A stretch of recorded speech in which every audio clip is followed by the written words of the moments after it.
আমরা এই গণ অভ্যুত্থানের পরে প্রথম বাংলাদেশে বিভেদের সুর দেখতে পাচ্ছি, অনৈক্যর সুর দেখতে পাচ্ছি। এই বিভেদ এবং অনৈক্য উচকে দিয়েছে বাংলাদেশের একটি বড় পার্টি, সেটা হলো বিএনপি। গণ অভ্যুত্থানের পরে যদি ইতিহাসে লেখা থাকে প্রথম কোন দল বাংলাদেশে অনৈক্যর জন্ম দিয়েছে, সেটা হলো বিএনপি।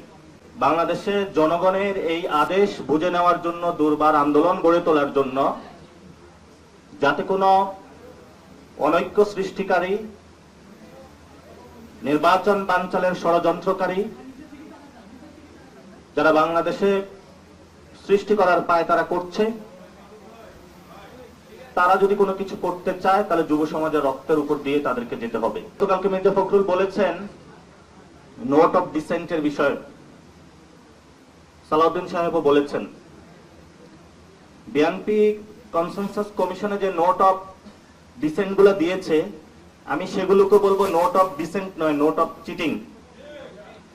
এই নোট অফ চিটিং এর মাধ্যমে তারা পুরো সমগ্র বাংলাদেশের 18 কোটি মানুষের সাথে প্রতারণা করতে চেয়েছিল, কিন্তু সেই প্রতারণাটা বাংলাদেশের তরুণ ছাত্র জনতার কাছে ধরা পড়েছে।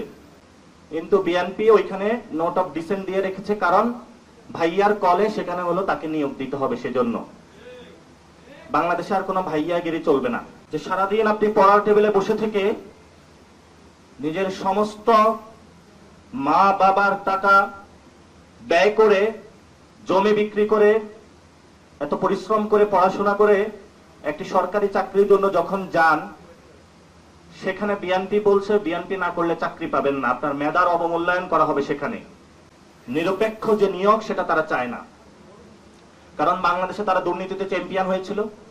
দুর্নীতির ধারাবাহিকতা বাংলাদেশে তারা আজীবন চলমান রাখতে চায়, এই জন্য তারা সেখানে নোট অফ ডিসেন্ট দিয়েছে। 90-এ ত্রিদলীয় জোটের একটি রূপরেখা হয়েছিল, বিএনপি সেটা থেকে সরে গিয়েছিল। 25 সালে এসে তারা আর এটা পারবে না, কারণ বাংলাদেশের বড় একটা অংশ রয়েছে এখন তরুণ সমাজ।